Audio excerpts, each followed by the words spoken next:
I would like to have a discussion concerning the racial disparities and economic inequalities that plague this country consistently and has been doing so for hundreds of years. So what I'll probably do is I'll split this up into a two-part series. So it'll be a two-part discussion, so two separate videos, because I want to speak, and it'll probably be a rather lengthy discussion, and it's on two separate topics. So the first part will be on the economic aspect of this, and the second part will be mostly centered toward police reform, what that means, and how we can achieve it.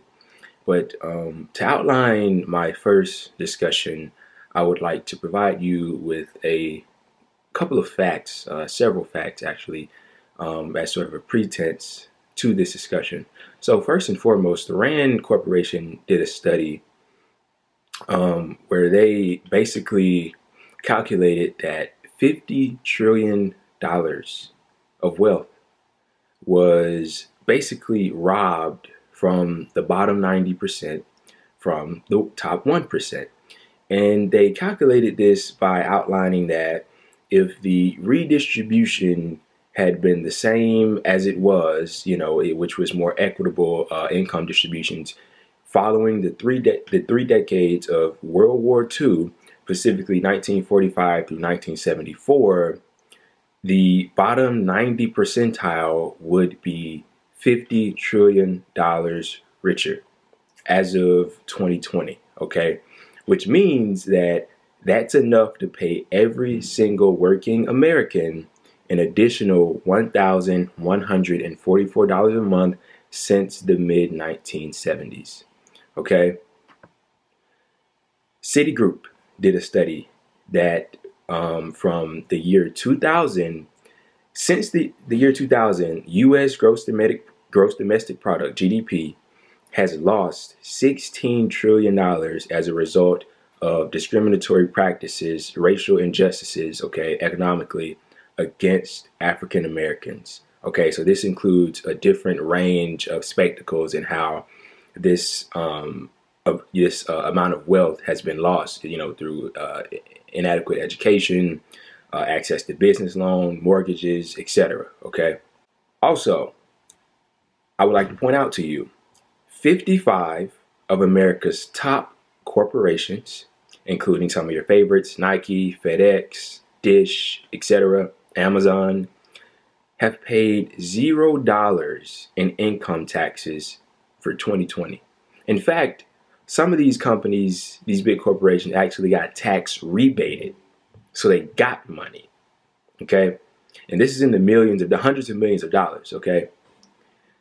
45 to 60,000 people die every year from a lack of health care or inadequate health care, okay? Millions of people are jobless. Hundreds of thousands are currently homeless on the streets with no place to stay. And we have a raging COVID-19 virus that we just can't seem to contain. Even with the vaccine, we can't adequately distribute that either. All of these problems that are layered on top of each other, and we have a population, a people that's fed up. They're tired of it. These types of problems persist, and you see what happened on January the 6th. Now, that wasn't its only motivation. Of course, there were racial tensions behind what happened. It was many ideological motivations that brought that into fruition. But you can't ignore the fact that with these kinds of inconsistencies that you see within capitalism, and then we have political leaders that are seemingly content with these inconsistencies, with a system that crashes every 4 to 7 years. This one, the COVID-19 crash, that was what they call it. It's really a capitalism crash. It's just the latest one to happen. People are bound to rise up and act unorderly and, out of character, as some may describe it. And what happens as a result of that? The people in power, the elites, they deploy armed men and women with all types of different utilities, tear gas, machine guns, riot shields, masks, etc., to impose order on the population that has been stripped of their rights, their health care, their jobs, the money, and all the rest. And what this does is it only exacerbates the existing problem. It doesn't fix it at all. You can't, by force and deadly force, as we've seen lately with the unarmed killings of the numerous black people, whether it's Breonna Taylor, George Floyd, Dante Wright, etc.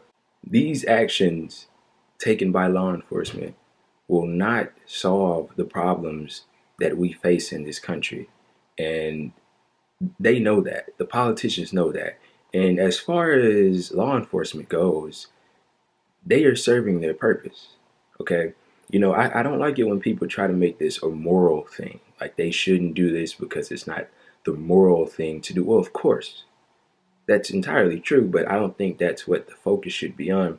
The system is serving its purpose to keep the labor class in their place and to keep the tensions within each other among racial lines and among cultural lines. They want you to fight those battles because they're trying to deter you from the fight that you would actually win if we focused our power on that fight, which is the class fight. It's the class divide. If we were to coalesce and fight that class fight, first of all, it's the easier fight. It's not an easy fight, but it's the easier fight. And I'll break that down later on, probably in the second part of the discussion. But they don't want us to fight the class fight. Why? Because they're in the minority and we're in the majority. So they want to deter your attention away from the fact that Jeffrey Bezos has somewhere around 160 to 180 billion dollars right now. And there's studies that are speculating that by the year 2026, he'll probably be the first trillionaire.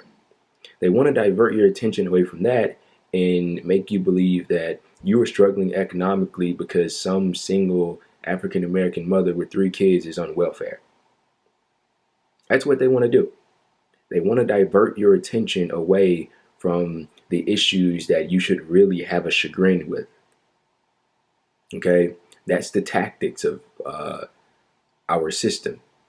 And what I want to do is I want to draw a comparison to unions, specifically unions within the police force and unions within the labor force. Now, as we know, unions in the labor force, there's a certain group of people here in this country, specifically the right wing, some that consider themselves to be liberals, although it's shameful if they do so. It's shameful among the right wing people as well. But they're incredibly vitriolic towards labor unions. These institutions, these corporations, you have Walmart, Amazon, all the rest that use all of their power, their strategies, and resources to crush labor movements. They don't want the people to unionize, okay? 13%, as it stands now, 13% of the labor force is unionized. Compare that to the policemen of this country. 75 to 80% of police in this country belong to a union. Why is it that police unions are so strong and so powerful and so encouraged, but the labor force, when they want to unionize, it's everything but that? That ties into what I just spoke on before. They don't want you to fight the correct fight. Not saying that the other fight for racial justice and what have you isn't a correct fight, but they don't want you to fight the fight that they're afraid that you might win, because they know among cultural lines they can do this type of shit forever. Okay, this divide and conquer. I mean, they're the best at it. They have all the power, all the resources, okay, all the money in order to keep this going, right? But see, if the people were to unionize and have some sort of class consciousness and class solidarity, that would mean doom for the people that sit at the top of our society. It truly would. Okay. And what do police do in their unions? Well, they do what the labor force would do if they were able to unionize. It's collective bargaining. And they're more powerful when they're together. That's why it's so hard to impose on them rules and restrictions as it pertains to police reform at the state and local levels, because they're so heavily unionized. I mean, there was, I think his name was Steve Fletcher, a lawmaker in Minnesota, tried to impose some sort of new legislation to apprehend the police in Minnesota. I think it was after the killing of George Floyd, maybe. And they stopped responding as quickly to 911 calls for his constituents. I mean, that's how powerful they are. That's how much influence they has, and that's only one example. There's endless examples of this. Them showing their might through their unions, and they use these unions to cover for their buddies that commit crimes and murders, and when people complain against them. Okay, but look how the reaction is to the labor force when the labor force wants to unionize. Guys, this isn't something that's just the way it is because it just is. No, this is a directed assault to blind you and deter you from the fight that they don't want you to be aware of. Okay, this is my proposition. Give everybody health care, give everybody a job, give everybody equal opportunity, make this society as closely as possible to a meritocracy as we possibly can. Give people the wages that they deserve when they work a specific job. Give people the subsistence that they need in order to maintain a way of life that will be prosperous for them and their children, therefore. Okay? I want to read you a quote from Tom Watson. The white tenant lives adjoining the colored tenant. Their houses are equally destitute of comforts. Both are squeezed by the same interest rates, by the same landowners, and by the same banks. You are made to hate one another because upon that hatred rests the keystone of the arch of financial despotism which enslaves you both. Freedom can only be realized after life's basic needs are satisfied. And that's what I'm trying to stress to you in this video. And this isn't class reductionism whatsoever, but the facts are the facts. If people's basic needs were met, we wouldn't see a lot of what we see today as it pertains to the mass protests, the mass killings, and etc.